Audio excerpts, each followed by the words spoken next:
Welcome to Karaoke Wine with Jules and Tessa. Hi guys, Welcome to Karaoke Wine. Karaoke Wine. We're gonna be Episode 3. episode 3. And Wow.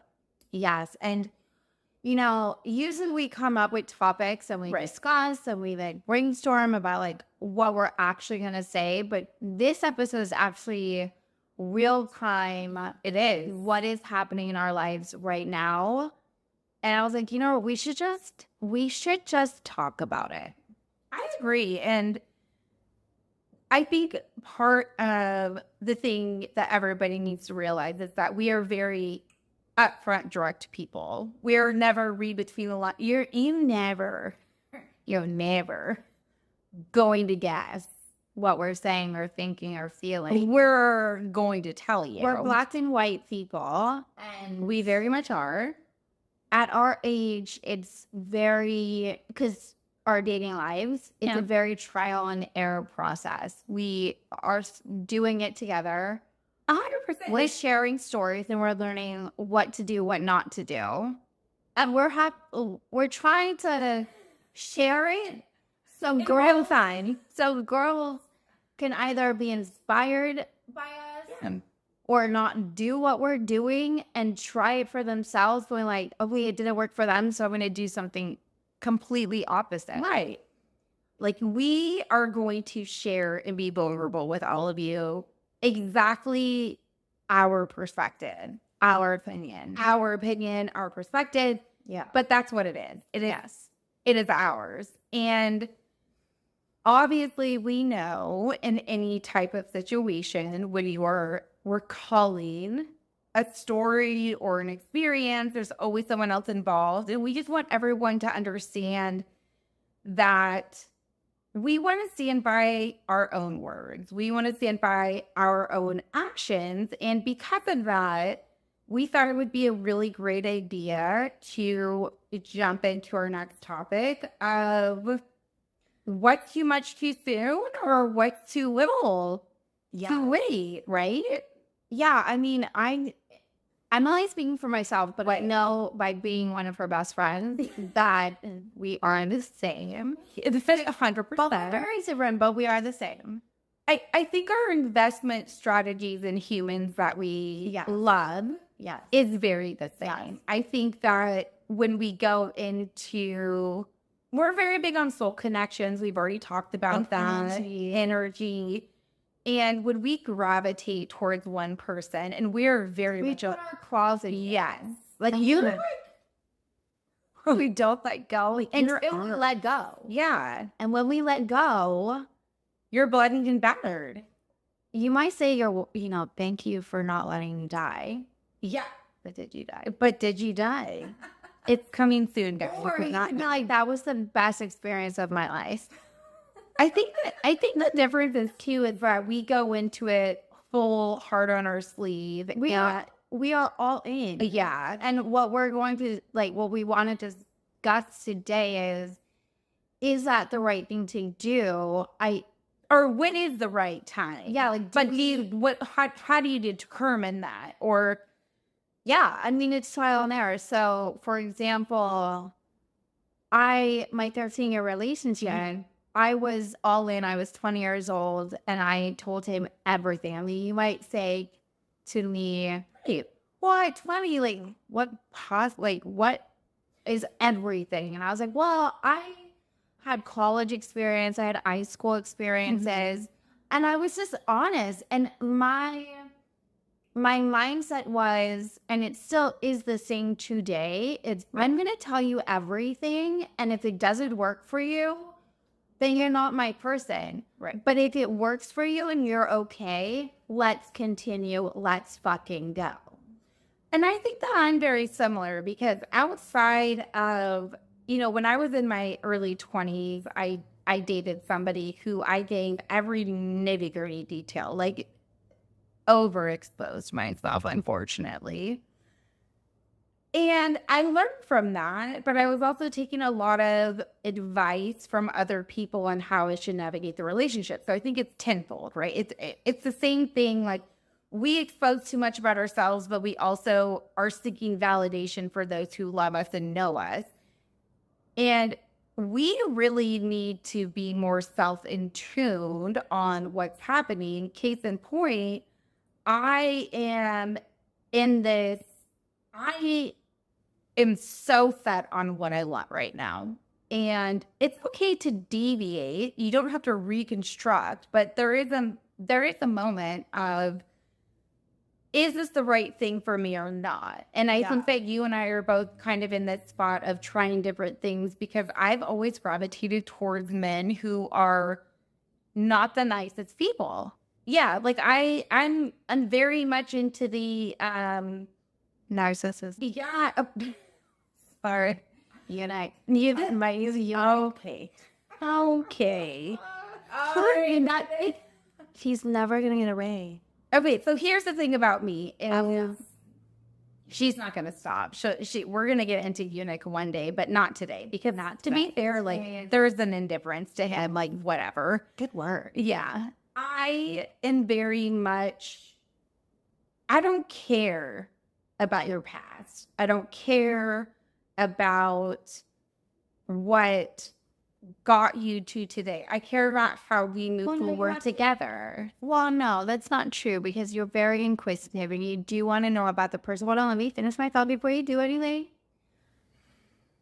You do care in terms of how you are the sum of your parts and experiences. You do want to know about that person and how they grew up and their family life and Great clarification, and their business acumen. What you don't care about is their sexual history, their body count, which you already have seen in our past episode. This is true. But I think, like, even outside of sexual or romantic history, there are trials and tribulations that people go through. Like, I know for myself, like, I've been through some pretty hard-hitting traumatic things, and I'm only 35, and I'm saying only 35 for a reason, because I am Only 35. celebrating the 10-year anniversary of 25. So yes, I am very much attuned with my 25-year-old son. I am only celebrating the 10-year anniversary of my 29. Listen, I will find every caveat that there is. Like, I got it. I think really the bigger picture here is we are continuously growing. We are continuously learning. There's a big reason we started this podcast, so that we could be vulnerable with you guys and share from our perspective on things that we've learned, good and bad. Like, and again, certainly back to our, last podcast, like, bad is good, because bad takes you down to get you to the right spot. And I think you and I are both the same way, that we don't let bad just be like a glimmer in our life. We like make it so we're like literally below rock bottom. Like, digging into a fucking dinosaur hole. Yes, but So when I left my 13-year relationship, I not only left him and the family that I had been a part of for 13 years, I quit my job. I moved to LA, or I moved into my brother's house in SoCal. Yeah. Let's be honest. James is on the podcast soon. By the way, Sorry. James is in Atlanta. Okay. He'll be on our podcast soon. Great topic, by the way. But I lived with my older brother and his family, and they took me in, and I did it, and I took that opportunity to feel everything. And Angelina Jolie, I love that clip. You have to sit in it. You have to sit in it. You have to go through it, and you have to push through it to really get over it. And I remember sitting with my therapist, and you do not have a therapist once in your life, you're not going to evolve. I just wholeheartedly believe that someone needs to be on the other side of the couch. Unbiased. Yes. So my therapist described it as every life experience is a file in your head. You have to go through the file and read all the documents and fully comprehend until you file it away. Right. And when I broke off my engagement, I quit my job, I moved, I put on Instagram all the great things that I was doing in California, but only my closest friends saw me crying every day. When I moved to LA, I was not, I mean, I didn't have a job until I was waitressing. Yeah. But I was eating like half sandwiches. I was, like I just was getting by, but looking back at it, I loved that I did that. I loved that I struggled. I loved that I felt all the hurt and pain that I did, because I now know I lived through it. I survived it. It made me a stronger, better person. I reevaluated the friendships in my life during that time. I have such a profound love for that moment, even though it was so fucking dark. I don't think people appreciate the dark the way that they should. And I love the darkness. I love the dark. Obviously, I'm not inviting it, but I appreciate it. I think that you and I are very similar in the sense. It's weird that we're so similar. Like, why are we doing a podcast together? We should never. No, we really are similar. Married. I already proposed to her. We could be sister wives. Okay. The three of us. Done. It needs to happen. Carry on. I think that people look at the darkness as being dark, but the whole point of darkness is to go back into the light. So when you're in those moments, and you and I have had a lot of those moments, and I think that we've experienced all of those moments, and we went through moments of darkness this year together that maybe happened in past years, right? Yes. Like we've unfolded a lot to each other, hence why we're here speaking to everybody.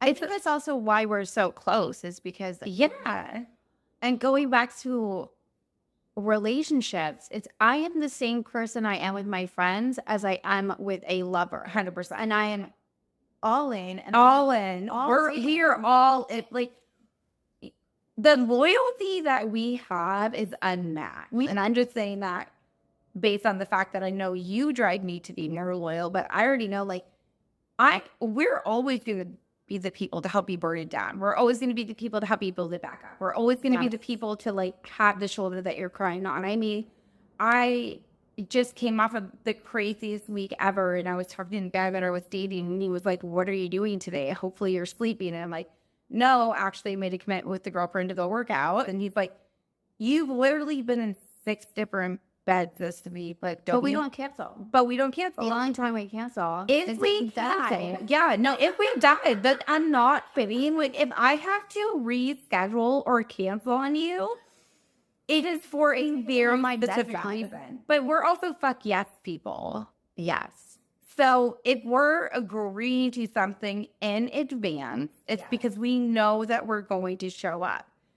If we don't, we're the definite maybe. Like, hey, like, just give me the date that you actually need to know the answer, because I'd have to understand how I'm feeling. Because I think our entire lives, we've really shown up no matter what. Probably the reason I've been in 17 weddings. But obviously I'm the best partier there ever is. And oh my God. Fun. Yes.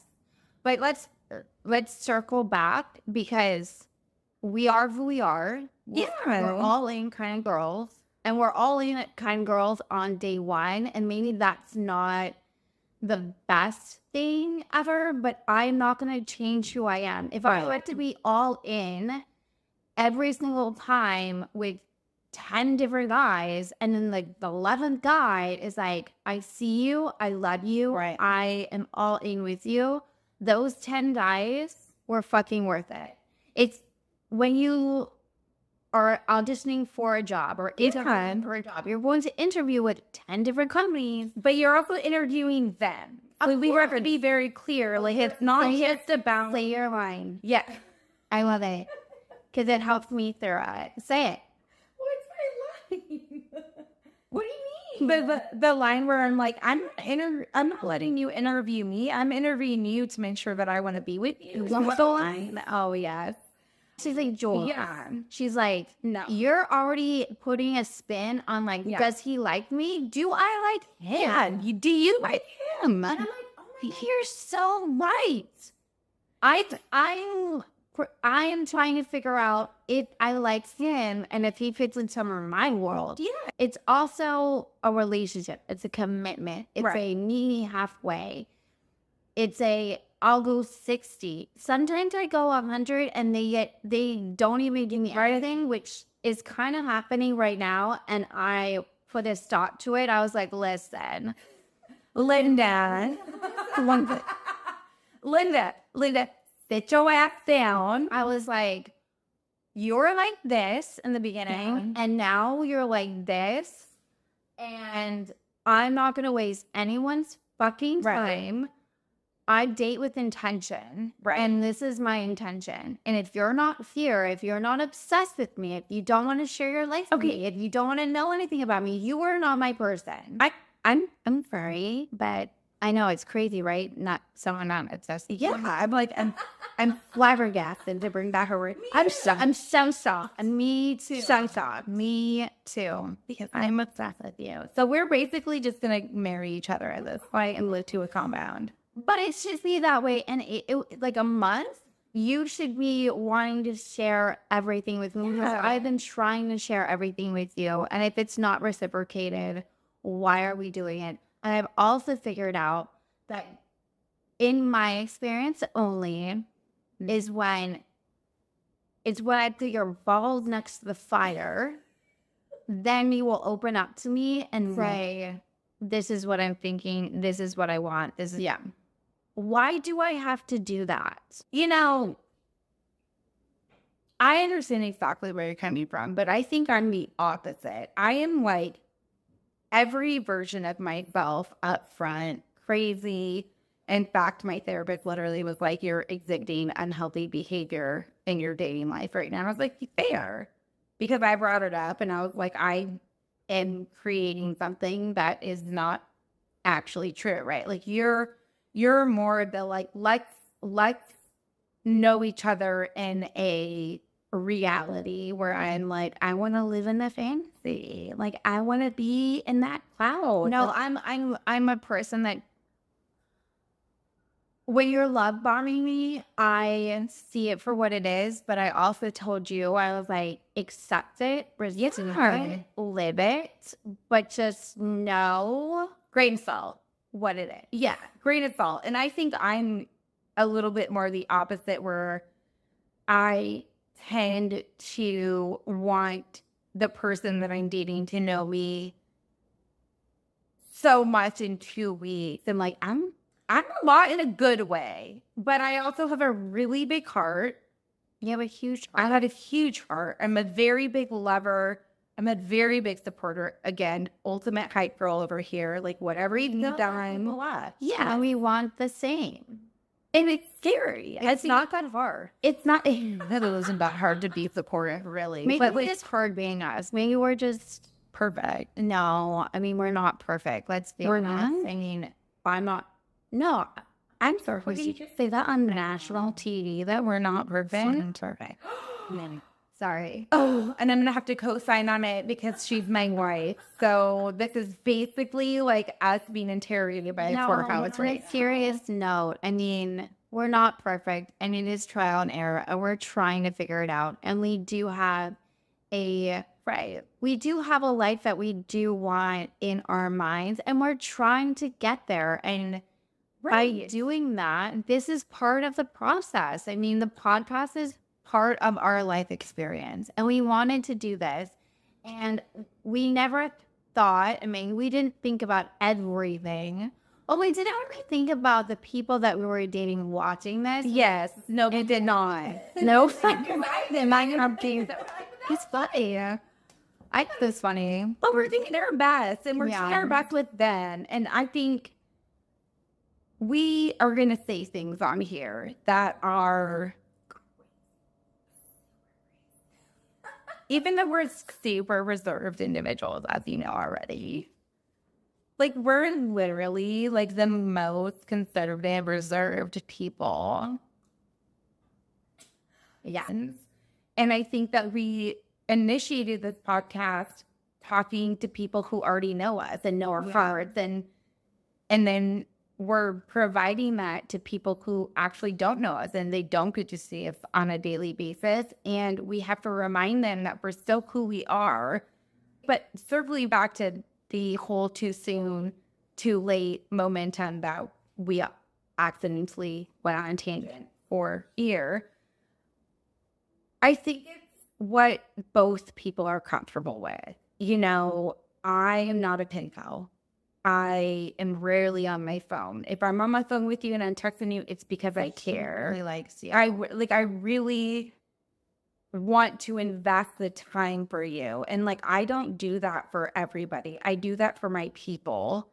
And we are all in. When I start dating you, you do get saved in the phone, and I am all about you, and I want to know everything about, like, I can be intense, but in a good intense. Like, the fact that I want to get to know you means that I like you and there's something about you that intrigues me. I also think that you're a benefit of the doubt kind of person. Like, I am definitely a half glass full human going into everything. Same.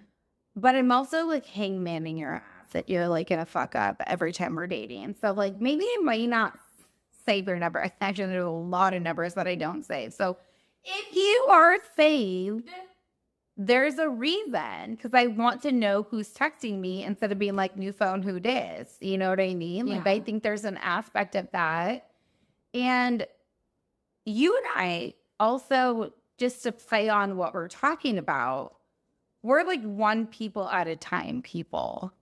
Yeah. Like, I am very much, we don't have the time, and I think we've talked about this many times, but we're going to be fully focused on the thing that is bringing us positive energy, the thing that is making us thrive, like making us feel confident and comfortable. Yes.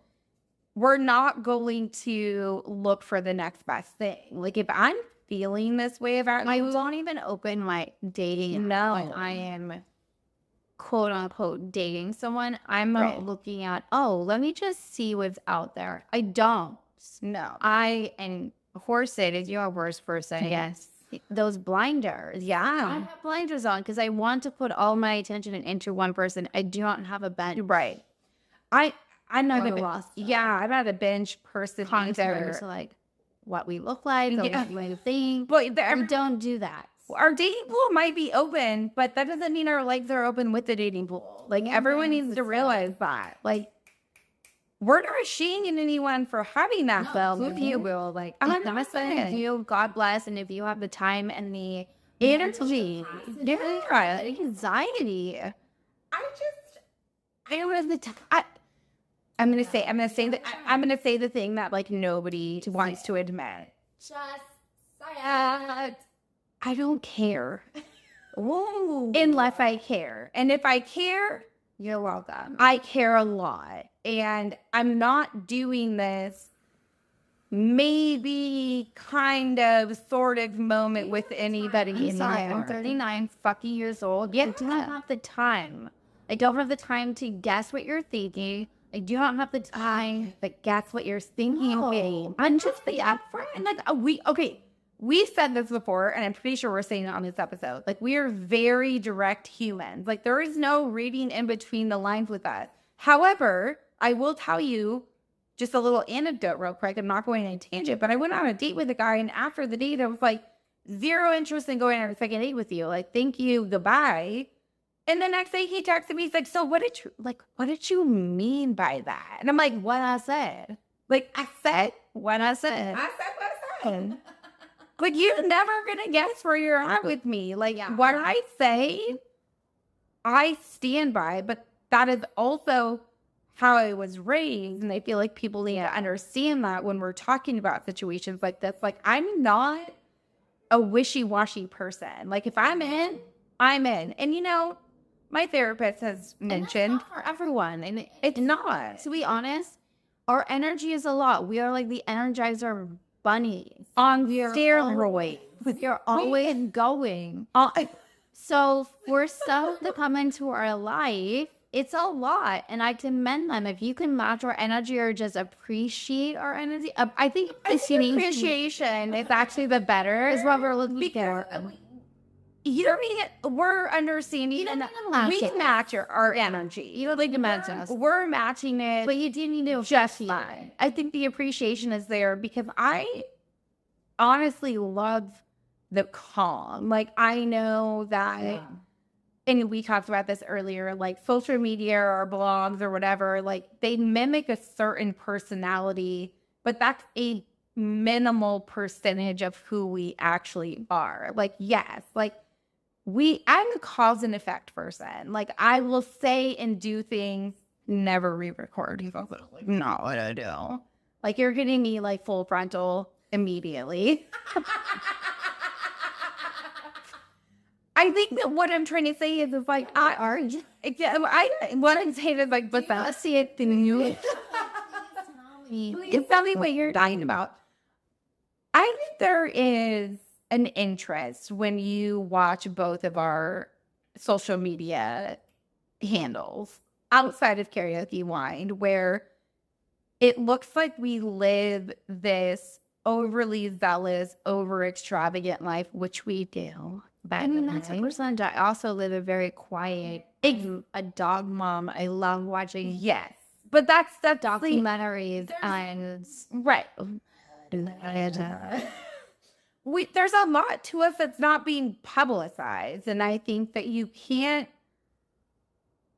know us by just watching. And you have to date us and be inquisitive and ask questions. It's like a really big thing. Like, you've got to have an interest and not take everything that we do and that we say as you're not dating my Instagram. You're dating me. And this has to be separate. Like, the typical boyfriend, girlfriend, or intense conversations that happen offline may show up here in a comedic capacity. I mean, we're fucking funny. Yeah, we're fucking funny. We are hysterical. That's a lie. But we're fucking funny regardless. At least no one ended up in a dungeon in this episode. Oh, God. Oh, are they still there? I'm just kidding. Honestly, I think he died. I would literally put someone in. I saw it on America's Most Wanted last week. There's a photo of me, but my hair was different, so it's weird. Like, here's the thing, guys. What's the thing?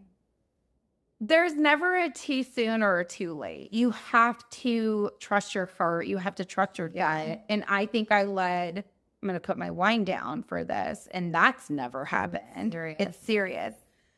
I am a lead with logic human, even though I invest so much emotionally in the beginning with most people. Charlie doesn't even agree. There she goes.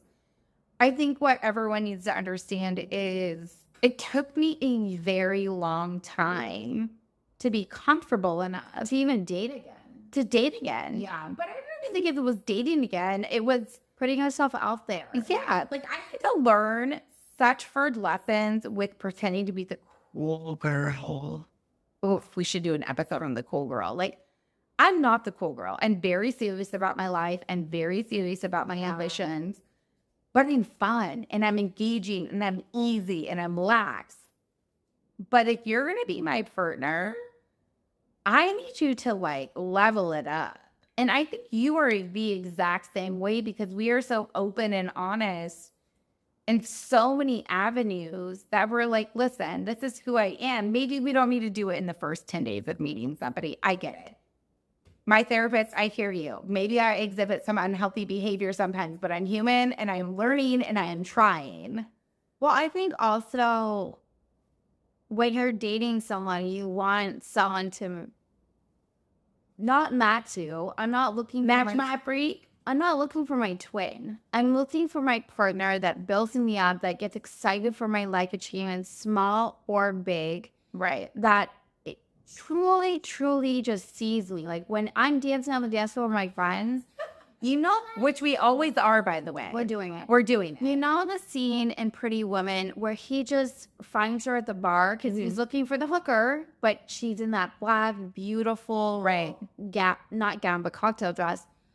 And he does this look. Yeah. I'm looking for the guy that does the look. You see me and you're just in awe of everything. The bad, the ugly, the great, the mysterious, all of it. I'm looking for all of it. And I know it might be a lot to ask, but I know you're out there, so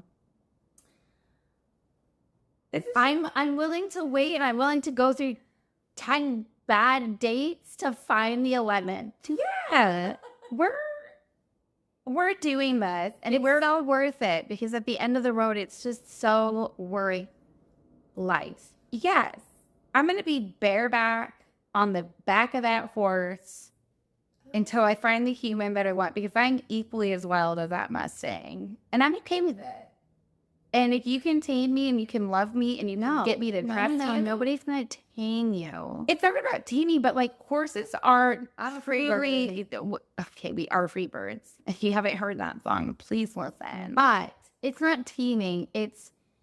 But it is an aspect of trust. Like taming a horse is not about taking the wild animal out of the animal. It's about them having trust you to do it. And they are there understanding that no matter what you're going to do what's best for them, but allowing them to be who they are. And that's why I relate with horses so much. Just looking for love, guys. And we're looking for people that truly just appreciate our energy and appreciate us for who we are truly. And through this, Yeah. and be creative. And We love it. we own our shit. Well, no, We said what we said. right. And Jules and I spent last night with Marissa, by the way, who we are absolutely obsessed with. Poor Marissa. She's like literally like, look, She's not. if anyone needs a reach out, it's her. Just like tell her it's gonna be okay. But Jules and I spent the night laying on the ground, listening to our affirmations, holding each other, and holding our energy through each other. And we did it a couple of times because I needed it. Because I was feeling displaced. Yeah, I was feeling displaced from my own feelings. And my friends do. yes, and we're obsessed with each other. And we're here to show you that it's okay to be in love with your friends. Yeah. Because there's such a stigma that you have to separate from your friends. But no, you should be with your friends forever. Lean into them. Lean on them, like even if you're having a moment. Especially if it's a moment like what? Carpe diem. Bitches. Cheers, baby. My God, I love you so much.